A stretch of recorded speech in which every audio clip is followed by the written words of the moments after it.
Kadegaon police live news मध्ये आपलं स्वागत। पाहूया काही ठळक घडामोडी।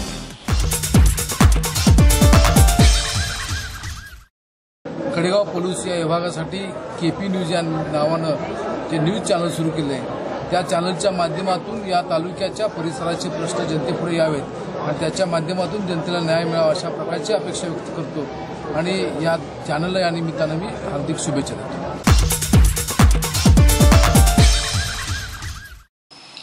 काँग्रेसचे ज्येष्ठ नेते आमदार मोहनराव कदम यांचा पुतळा दहन करणाऱ्या भाजप कार्यकर्त्यांना अटक न केल्याच्या निषेधार्थ काँग्रेसच्या कार्यकर्त्यांनी कडेगावात मोर्चा काढला।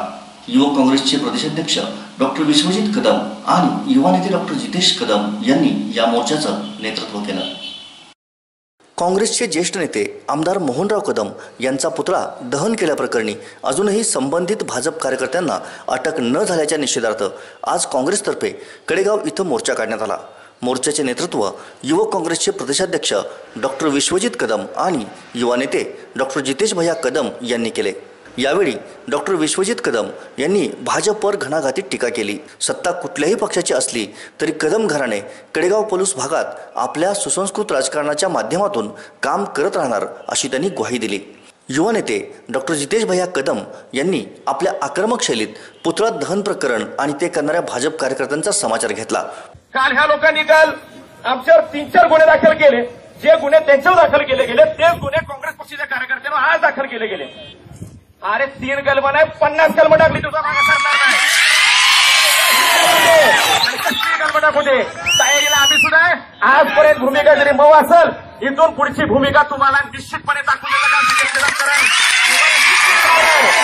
आणि जे काही भाषण करताय मोठी भाषण बरोबर प्रमुख चालले त्यांना सगळ्यांना आत्ता मी इथं आव्हान करतो, तुम्ही जिल्हा परिषद पंचायत समिती नाटकं आम्हाला पुढे सांगू नका। आता आमदारकी जवळ आहे, सुट्टी जाणार नाही,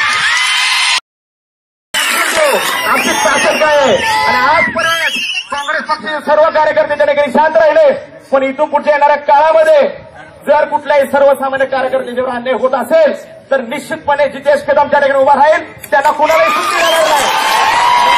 मोठ्या प्रमाणामध्ये अशाच प्रकारे आता रस्ता उतरावा लागेल। आज खऱ्या अर्थानं काँग्रेस पक्ष ठिकाणी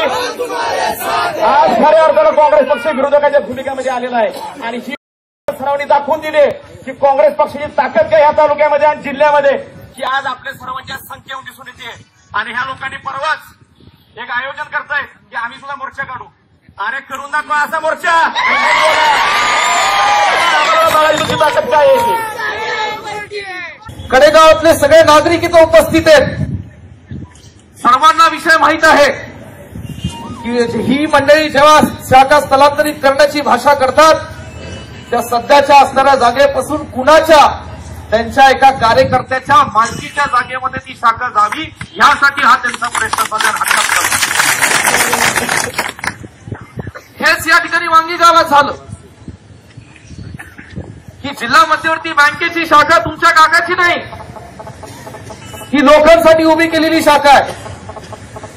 आणि जेव्हा लोकांच्या भावना मांडण्याची भूमिका आदरणीय दादांनी जिल्हा मध्यवर्ती बँकेच्या शाखेमध्ये केली तर ह्यांनी त्याचा वर्तमानपत्राच्या एका वर्तमानपत्राचा गैरवापर करून इथे त्याचा विपरास्त केला। जे दादा शब्द बोलले नाहीत ते शुद्ध शब्द बोलले असं या ठिकाणी सांगितलं। अरे या लोकांना लाज वाटली पाहिजे। जेव्हा ही हाफ चड्डीमध्ये फिरत होती त्या सालापासून दादा जिल्हा बँकेच्या जिल्हा परिषद दादांवर बोलतात। संस्कारी राजकारण आहे, नीतिमत्ताचं राजकारण आहे।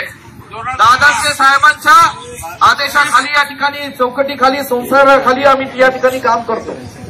अरे हे आज आरोप करतात की आमच्यामध्ये संस्कार आहेत, नसले संस्कार। दुर्दैवाने आपण इतिहास विसरतो।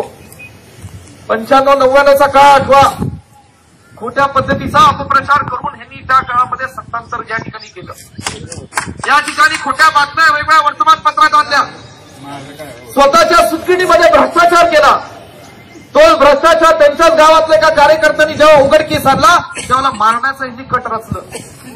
या ठिकाणी त्याच्या पुढे गेले त्या स्वर्गीय संपतराव अनंताचं नाव एका सहकारी साखर कारखाना दिलं होतं, ते नाव सुद्धा पोचलं आणि खासगी सहकारी साखर कारखाना या ठिकाणी केला।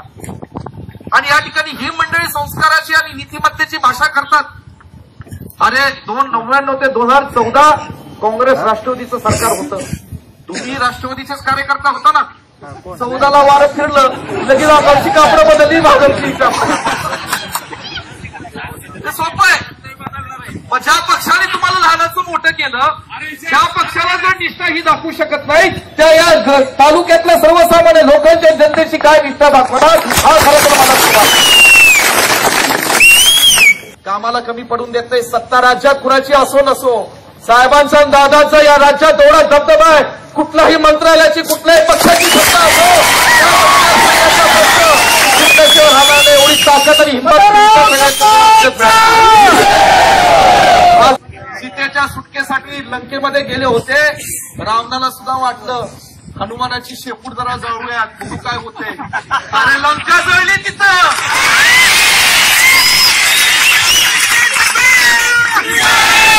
हनुमानाची शेपूट परवा तुम्ही जाळली. या येणाऱ्या ग्रामपंचायतीमध्ये एक सुद्धा भाजप